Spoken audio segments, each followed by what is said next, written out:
আমরা মাননীয় রাষ্ট্রপতিকে গতকাল সকালে একটি মেল পাঠিয়েছি, ঠিক যেমন গত 9 তারিখে এর আগে আমরা সুপ্রিম কোর্টের কাছেও আমাদের দাবিগুলিকে মেল করেছিলাম। আইনিভাবে ও শান্তিপূর্ণ আন্দোলনের পথে বিচার পেতে সমস্ত সরকারি ও আইনি দরজাতেই আমরা কড়া নেড়ে চলেছি। কিন্তু কিছু মিডিয়া এই খবরে বিভ্রান্তি সৃষ্টি করে বলছে যে গতকাল মুখ্যমন্ত্রীর ব্যবহারে হতাশ হয়ে আমরা প্রেসিডেন্ট, প্রধানমন্ত্রী, স্বরাষ্ট্রমন্ত্রীর হস্তক্ষেপ চাইছি। এই প্রচার সর্বতভাবে ভুল। বাস্তবত মুখ্যমন্ত্রীর সাথে নবান্নে মিটিং করতে যাওয়ার অনেক আগেই গতকাল আমরা এই মেল দেশের রাষ্ট্রপতিকে উদ্দেশ্য করে লিখেছিলাম। প্রথম থেকেই আমরা আমাদের আন্দোলনকে যারা রাজনৈতিক উদ্দেশ্যপ্রসূতভাবে ব্যবহার করতে চেয়েছেন তাদের বিরোধিতা করেছি। এই উদ্দেশ্যে আন্দোলনে যোগ দিতে আসা অভিজিৎ গাঙ্গুলি বা অগ্নিমিত্রা পালের মতো নেতা নেত্রীকেও তাই আমরা আন্দোলনের মঞ্চ থেকে গো ব্যাক স্লোগান শুনতে হয়েছে। এই ঘটনাকে হাতিয়ার করে রাজ্যের বিরোধী দলনেতা শুভেন্দু অধিকারী আমাদের আন্দোলনকেই কালিমালিপ্ত করতে নেমেছেন। এই ঘটনাগুলি নাকি দুশ্চরিত্র বহিরাগতর ষড়যন্ত্রের ফলে ঘটেছে বলে তিনি দাবি করছেন। আমরা সুস্পষ্টভাবে তাকে এবং অন্য যে কেউ একই উদ্দেশ্যে আমাদের আন্দোলনকে ব্যবহার করতে চাইলে তাদের জানিয়ে দিতে চাই, আমাদের আন্দোলনকে রাজনৈতিক উদ্দেশ্যপ্রসূতভাবে ব্যবহার করতে চাইলে আমরা আগেও যে প্রতিক্রিয়া জানিয়েছিলাম সেই একই প্রতিক্রিয়া আবার জানাবো।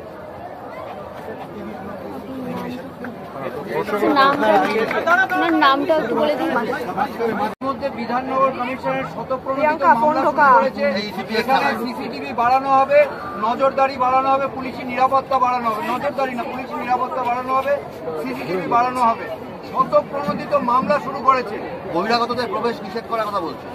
প্রথমত তো এই যে আন্দোলন, এটা বাংলার মানুষের আন্দোলন। একটু জোরে বলুন। প্রথমত এই আন্দোলন বাংলার মানুষের আন্দোলন। জোরে শোনা যাচ্ছে না কিছু। এখানে এই আন্দোলনে কেউ বহিরাগত নয়। এই আন্দোলন সমগ্র বাংলার মানুষের আন্দোলন। রইল বাকি একজন ব্যক্তির বিষয় যাকে নিয়ে আমাকে কোশ্চেন করা হলো।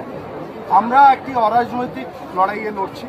সেখানে একটি রাজনৈতিক দলের কোনো মুখপাত্র কি বললো কি না বললো তার প্রশ্নের উত্তর দিতে আমরা সবসময় ইচ্ছুক বোধ করি না। আমাদের যা বলার সেগুলো আমরা প্রেস স্টেটমেন্টের মাধ্যমে জানাই। আমাদের যা দাবি সেগুলো আমরা অ্যাডমিনিস্ট্রেটিভ পোস্ট এবং যেগুলো দায়িত্বের জায়গা সেখানে জানাই।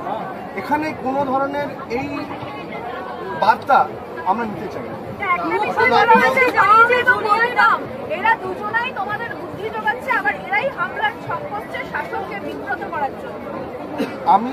আমি একটা সোজা কথা এটা বলতে চাই যে আমাদের কাছে মানুষ বাম প্রতিবাম রাম, আমাদের কাছে বাংলার মানুষ।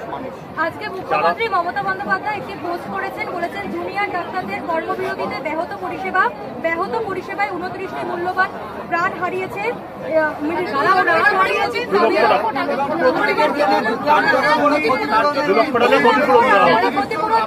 ধর্মঘটের জন্যই মারা গেছে।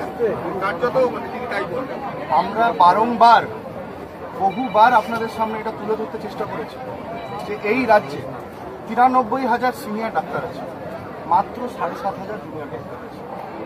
এইখানে যারা আন্দোলনরত ডেলি সিজওয়ার্ক করছে তারা জুনিয়র ডাক্তার। এইখানে আমাদের একটা খুব বড় প্রশ্ন তুলে ধরতে হবে যে এই পরিষেবা কি পরিষেবা, যেখানে মাত্র জুনিয়র ডাক্তাররা যদি আন্দোলনে নেমে পড়ে এই পরিষেবা ভেঙে পড়ে। রাজ্য সরকারকেই জবাব দিতে হবে যে এমন পরিষেবা আপনি বানিয়েছেন যেখানে মাত্র 7,500 জুনিয়র ডক্টর যদি আন্দোলনে বসে পড়ে তাহলেই যদি পরিষেবা ভেঙে যাচ্ছে। এই পরিষেবা নিয়ে আমাদেরও মনে কোশ্চেন আসা উচিত, আর ওনাদের মনে এতদিন কেন আসেনি সেটা নিয়ে আমার মনে এখন সন্দেহ। দেশ বাঁচাও মঞ্চ নামে একটি সংগঠন সাংবাদিক সম্মেলন করেছে, যেখানে সমীর পুততুণ্ড পূর্ণেন্দু বসু ছিলেন। 5জন পরিবারকে আনা হয়েছে। তারা বলছে রোগীদের স্বার্থে আন্দোলন প্রত্যাহার করে নেওয়া উচিত। আমরা যে লড়াইয়ে নেমেছি, আজকে 35 নম্বর দিন এসছে। আমরা লড়াইয়ে নেমেছি অভয়ার বিচার চেয়ে। 35 নম্বর দিন আমরা রাস্তায় আছি। লাস্ট 4 দিন ধরে আমরা নিজের ঘর বাড়ি সব ছেড়ে দিয়েছি, এই রাস্তায় আমরা পড়ে থাকি। আপনাদের সাথে ডেলি দেখা হয়, আপনাদের সাথে ডেলি কথাবার্তা হয়, আমরা একটা লড়াইয়ের দিকে এগিয়ে যাচ্ছি।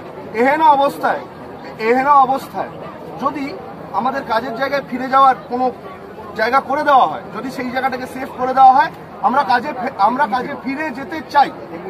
যেই মুহূর্তে ওই জায়গাটাকে সেভ করে দেওয়া হবে, আমরা সেই মুহূর্তে আমাদের 5খানা দাবি ফুলফিল হলেই আমরা বাড়ি যাব। আপনাদের রাষ্ট্রপতিকে চিঠি লেখা নিয়ে থেকে কটাক্ষ করা হয়েছে। কেউ কি রিপ্লাই করেছে? রিপ্লাই এসেছে? সেটা আপনারা কিভাবে আমরা একটা অ্যাপিল পাঠিয়েছিলাম, সেটা রিপ্লাই কোনো অপেক্ষাকৃত ব্যাপার নয়। আমরা একটা অ্যাপিল পাঠিয়েছি।